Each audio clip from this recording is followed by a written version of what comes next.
Hi, I'm Kevin EuDaly. Here's a little bit of what you'll see in this episode.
When planning this trip, I set aside 3 weeks with the hopes that we could shoot just about every line possible on the South Island in that period.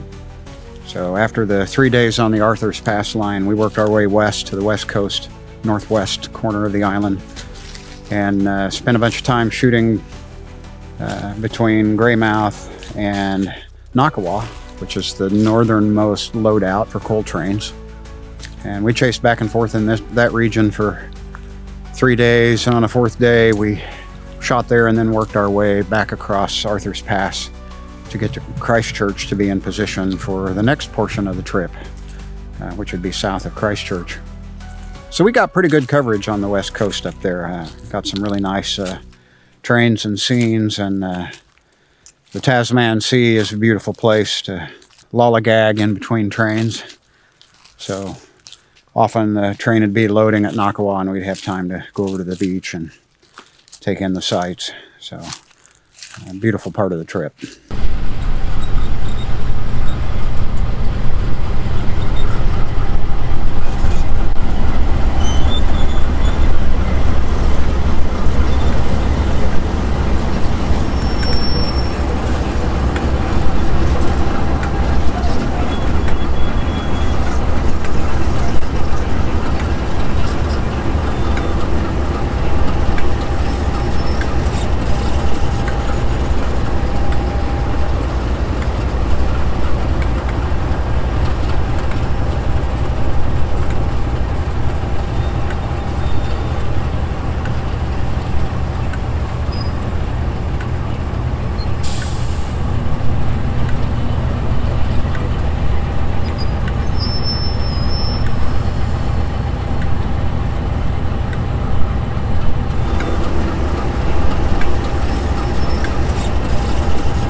Monday, April 22nd. 22nd, yeah. We had intel that X86 would be running. That's a container train from Greymouth to Mai. Runs once a week, Yeah. Mondays.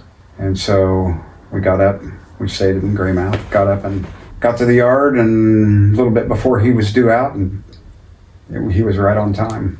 He was. So we didn't have to wait very long at all. We chased him to my in the rain, mostly. Right. And he got held up at Stillwater Mm-hmm. for a little bit. Yep. And I believe there was a derailed car with a coal train that was being taken care of. I think that was part of the reason. Yeah, we talked with a track inspector that told us a guy, they'd had a coal spill, and it was Right. dark, and he thought he had it cleared off of the tracks, but he didn't have it enough cleared off, and it derailed a car, an empty, Right. backing across it. That had that kind of tied up, but X86 got on through, and They finally got going. Photographed him in several spots, yeah. in and out of the rain. Mm-hmm.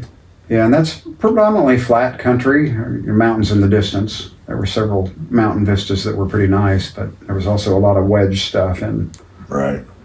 fields and in the rain. Shot him across the flats. Totoro In Flats. a couple of spots. Mhm. It was pleasant. Yeah, it was a good chase.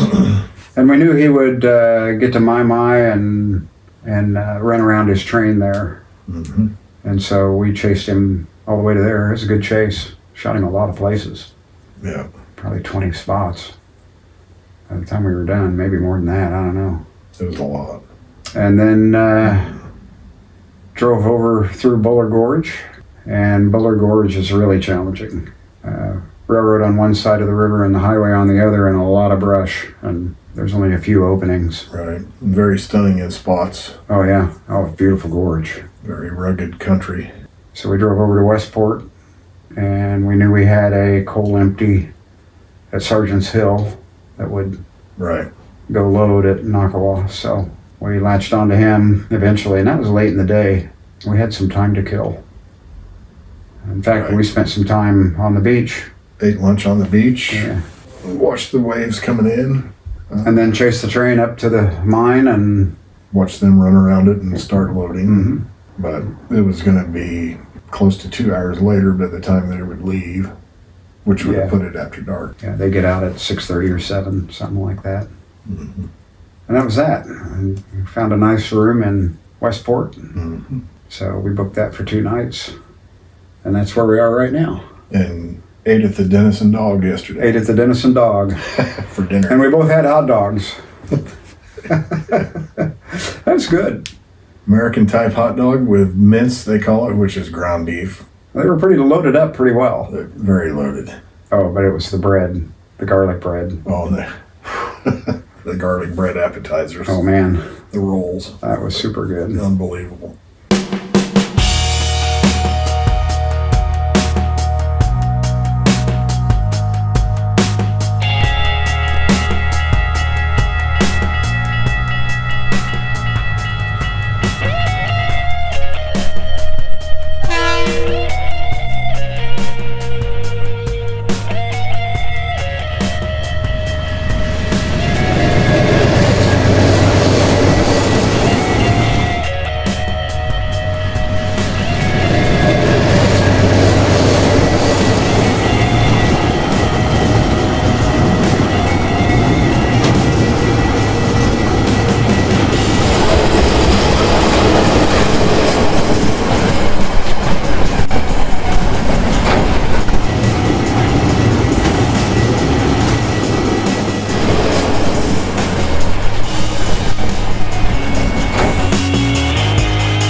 Got a safety thing to wait for.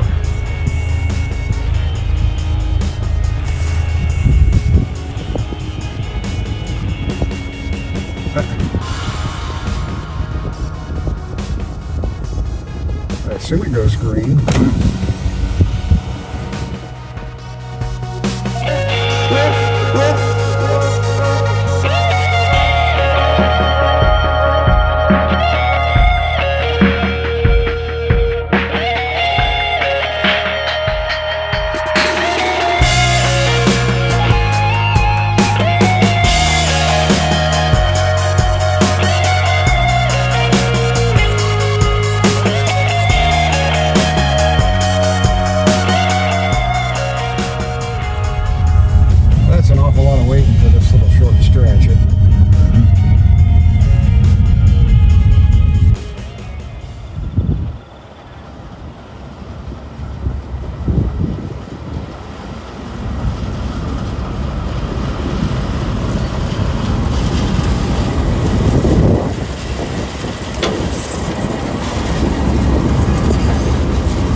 Good morning and welcome to the program.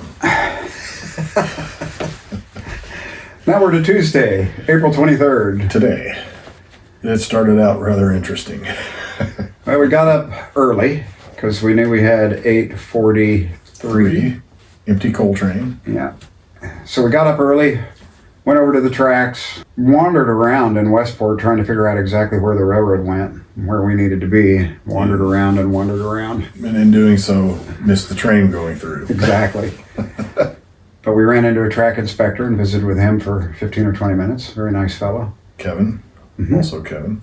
And then he was getting on there at Westport, so we He knew was sitting on his high rail truck. we knew we'd missed the train. Yeah. So we knew we had time to kill. So we headed down to the mine. And in fact, when we got there, they hadn't even started pulling under the loadout. Right. Hadn't even run around the train yet. Yeah. Some loading and some just spotting to finally cut off and run around. Yeah, we couldn't figure out exactly the sequence of how they load, because they don't load the train all at once. They break it into... Being a railroader, it just didn't seem normal, whatever they were doing. Yeah, it's like they break it into pieces and shove different parts under it. Yeah. Some of it they loaded while they were going west, and others they ran around and loaded while they were going east. So, right.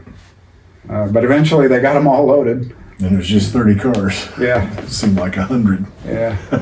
And while they did that, we went to the beach Oh boy. for a little bit, and the The tide was way in, so we had and much bigger waves. big waves crashing on the rocks. It was quite spectacular. So incredibly cool. Yeah. We did that for a little while and then went back to check on the train. Mm-hmm. And they were just sitting. We scouted and we wound up picking that spot where we could see the ocean in the background. One of the few Right. places where you can shoot the train and actually see the Tasman Sea. Actually, we went back to the mine and waited for him to start moving. And right when we got there, he started pulling. Right. He just so finally then got his track warrant and got to go. Yeah. And so then we jumped down to the spot because it wasn't a convenient place to park. We were kind of blocking the road. Anyway, we parked there and got the shot. Then to Sergeant's Hill where he stopped short of the siding. And we knew he was Short of waiting. the switch. We knew he was waiting on 847. 847 or 849. Yeah. And we had intel on that. So we thought, well, we can run somewhere east of Westport and pick him up and chase him back. And we didn't get 2 miles down the road and we could see his cars in the distance. Right. We turned right around and caught him actually in Sergeant's Bluff, Sergeant's Hill. Sergeant's Hill. Right. Yeah. The siding that the railroad calls Sergeant's Hill is actually a little bit west of the town of Sergeant's Hill. And then the intel we had from Darrell said that the train was going to be tied down. And a relief crew come out around 1600. But we didn't know that at the time because we didn't chase the eastbound. Well, true. 844. So they met at Sergeant's Hill and 844 went east. And we decided to chase the westbound up to the mine, not realizing that it was going to sit there for 4 hours. That's right. And so we had 4 hours to kill in the middle of the day. So we went to a bookstore, we went to the grocery store, we went to the beach and ate lunch. Right. We took bird pictures all afternoon. A lot of bird pictures. A lot of bird pictures. A really lot of bird pictures. I know that's right. But some beautiful birds. Oh, yeah. And I had that Weka. That's that little brown bird. Similar to a kiwi and looks like it has chicken feet. And then they recrewed the train about 3:45. Right. Finally got their warrant and finally got underway. Yeah. We followed them up to the mine again. Yeah. The sun was kind of hazy in spots, but in the low clouds over the mountains.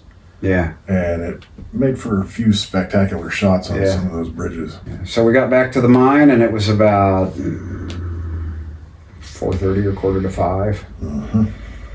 And we're done. It's like, what do we do now? Well, go to the beach and eat. we had plenty of food left to Yeah. basically have dinner on the beach. Yeah. And that gave us time to get back here and do a little bit of filming. on our adventure so far. So we're 5 days in, and we've covered the middle part of the Arthur's Pass route pretty well. Right. We've definitely covered this end, and from Greymouth to Hokitika. DXB out of Greymouth, that if we're in the area, that'd be fun to see. Mm-hmm. I was running on the Hokitika train today. That's an EMD. No, it's another GE. Oh, is it? Yep. It's one of the ones upgraded with the Bright Star system before they upgraded. Daryl told me there's an EMD on that train.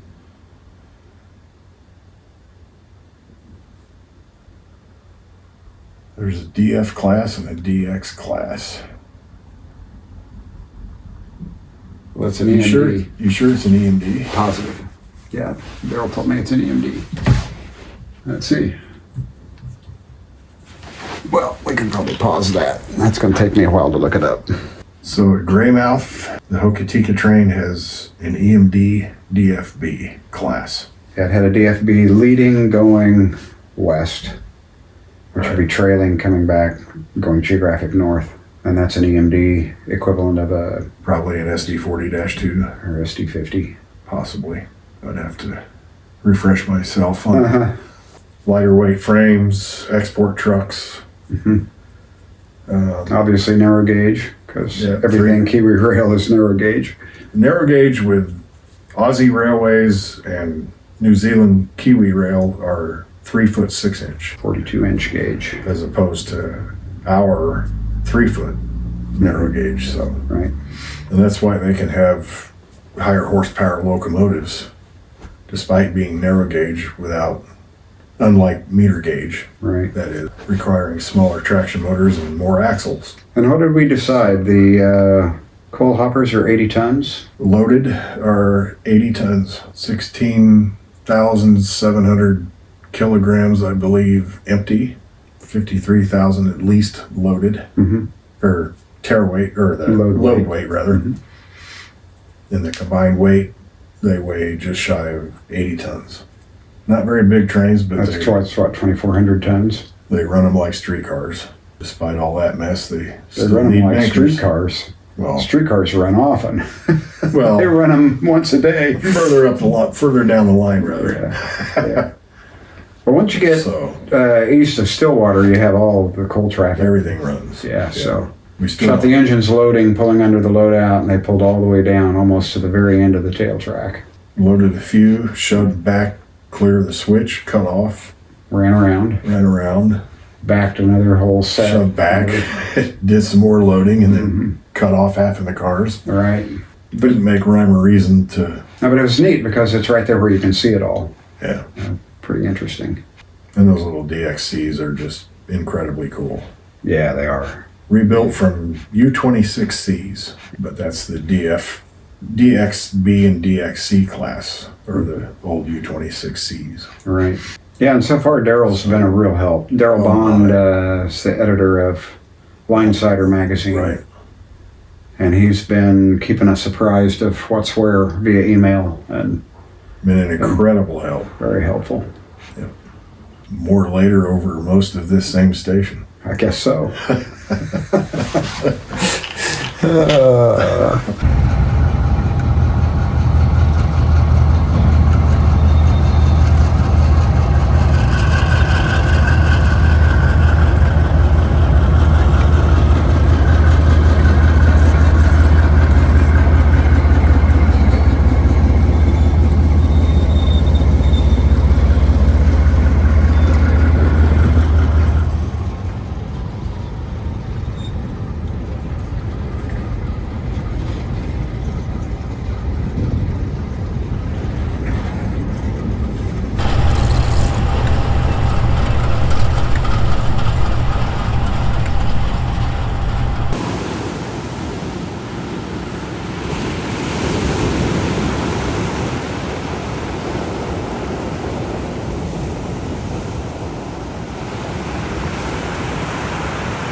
Good girl. Good girl. From the quiet of the East Texas woods, thanks for watching.